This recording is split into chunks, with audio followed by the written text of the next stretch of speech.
જી નમસ્કાર. આજની પ્રેસ વાર્તામાં તમામ મીડિયા મિત્રોનું હાર્દિક સ્વાગત છે. હું રાજુ વરખતરિયા, પ્રદેશ સંગઠન મંત્રી, આમ આદમી પાર્ટી.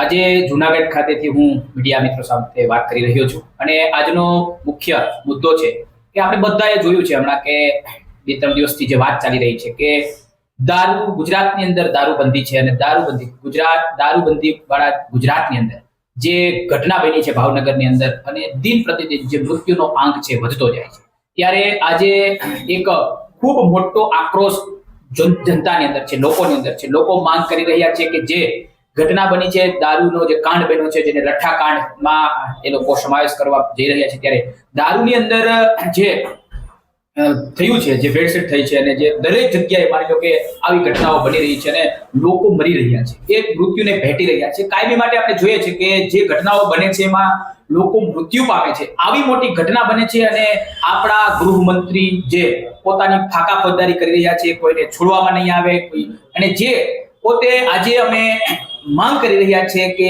ગૃહમંત્રી રાજીનામું આપે. સાથે સાથ એવી પણ માંગ કરીએ છીએ કે જો તમારાથી ન થતું, એક વ્યક્તિ જ્યારે નાના એવા દારૂમાં પકડાય છે, કોઈ જનતા રેડ જ્યારે દારૂની કરે છે ત્યારે એની ઉપર એફઆઈઆર કરવામાં આવે છે, ત્યારે અમારી તો માંગ છે કે ગૃહમંત્રીને જેલમાં પૂરો, એની ઉપર કેસ કરો અને એમનું રાજીનામું તો જોઈએ જ છે, જનતા માંગી રહી છે, પણ અમારી તો માંગ એવી છે કે એમને જેલમાં પૂરવા જોઈએ, એમની સાથે કાર્યવાહી થવી જોઈએ. કારણ કે આટલા આજે જે ભાવનગરની અંદર આજે આપણે જ્યારે વાત કરી રહ્યા છીએ ત્યારે 11-12 નો આંકડો આવ્યો છે મૃત્યુનો, એ મૃત્યુના જવાબદાર કોણ?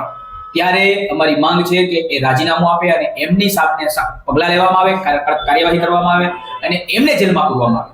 ગૃહમંત્રી ફાકા ફોજદારી કરી રહ્યા છે કે કોઈ વ્યક્તિને છોડવામાં નહીં આવે. ગુજરાતની અંદર દારૂબંધી છે, એક વાત થશે, 2-4 લોકોને સસ્પેન્ડ કરવામાં આવશે અને એ આખી વાતને ફેલાવવામાં આવશે અને જે મેઇન વાત છે, જે લોકોનો જીવ ગયા છે, લોકોની સાથે જે કંઈ પણ ઘટના બની છે એને ભૂલી જવામાં આવશે.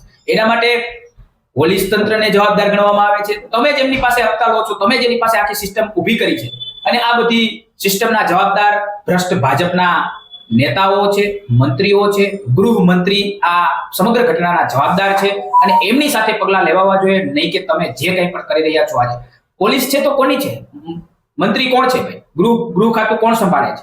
તમે જ તમે જે લોકોની સાથે સિસ્ટમ કરીને હપ્તા ઉઘરાવવાનું કામ કરી રહ્યા છો, દારૂ પીવડાવીને લોકોનો જીવ લઈ રહ્યા છો, બરાબર છે. અને આવી સંજોગોની અંદર તમે ફાકા ફોજદારી જે કરી રહ્યા છો અને આજે આ જે ઘટના છે એ સમગ્ર દેશની અંદર વ્યાપ્ત થઈ ગઈ છે. આ ઘટના કોઈ સામાન્ય ઘટના નથી. લોકોનો જીવ જાય છે. દારૂ, આમ તો આપણે જોવા જઈએ તો એવું લાગી રહ્યું છે કે ભાઈ દારૂ એક એવી વસ્તુ છે કે એનાથી ક્યારેય કોઈના મોત થતા જ નથી. તો આ ઘટના શું બને છે, તમે શું કરો છો અને આ કઈ બાબતોથી કેવી ગંભીર બાબતો છે. અને જ્યારે કોઈ ગંભીર બાબત હોય, ગંભીર મુદ્દો હોય, ત્યારે એની ઉપર નિર્ણય પણ ગંભીરતાથી લેવા જોઈએ. માત્ર ને માત્ર સીટની રચના કરી નાખશું ને આ કરી નાખશું, તે કરી નાખશું, એ ફાકા ફોજદારીથી નહીં ચાલે. આજે ગુજરાતની અંદર જે ગાંધીના ગુજરાતની અંદર, સરદારના ગુજરાતની અંદર જે દિન પ્રતિદિન લઠ્ઠાકાંડ થઈ રહ્યા છે, દારૂના કારણે દારૂના કાંડ થઈ રહ્યા છે, મોટી મોટી ડ્રગ્સની હેરાફેરીઓ થઈ રહી છે, દારૂની હેરાફેરી થઈ રહી છે અને દરેક જગ્યાએ તમે શાંતિથી જોઈ રહ્યા છો. તમારી પોલીસ અને તમારું જેટલું કામ કરે છે એનાથી તો મોટી જનતા રેડો થાય છે. પણ જનતા રેડમાં પણ મોટો પ્રશ્ન એ છે કે લોકો જ્યારે જનતા રેડ કરવા જાય છે, લોકો તમને બતાવે છે કે ભાઈ અહીંયા દારૂ બને છે, અહીંયા દારૂનો અડ્ડો છે, આને તમે પકડો, આને જેલ હવાલે કરો, ત્યારે તમે જે અડ્ડો ચલાવનાર વ્યક્તિ ઉપર, કારણ કે એ તો તમારો ભાગીદાર હોય છે, એની ઉપર તમે કાર્યવાહી નથી કરતા.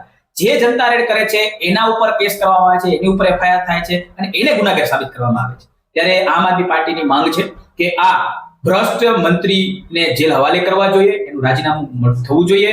અને બીજા નંબરમાં આમ આદમી પાર્ટી સમગ્ર ગુજરાતની અંદર આવતીકાલે એક ગૃહમંત્રી હર્ષ સંઘવીના વિરોધમાં એમને જેલ હવાલે કરવામાં આવે એના બાબતમાં એક પ્રોટેસ્ટ કરવાના છે અને મોટી સંખ્યામાં સમગ્ર ગુજરાતના જિલ્લા લેવલ ઉપર આ પ્રકારની પ્રોટેસ્ટ થશે. કાલેના દિવસે જુનાગઢ જિલ્લામાં પણ આ હર્ષ સંઘવી રાજીનામું આપો અને એમને જેલ હવાલે કરવામાં આવે બાબતની પ્રોટેસ્ટ થશે અને આનો વિરોધ સમગ્ર ગુજરાતની અંદર આમ આદમી પાર્ટી કરશે કે જે લોકોનો જીવ ગયો છે, જે કાંડ થયો છે એ બાબતે.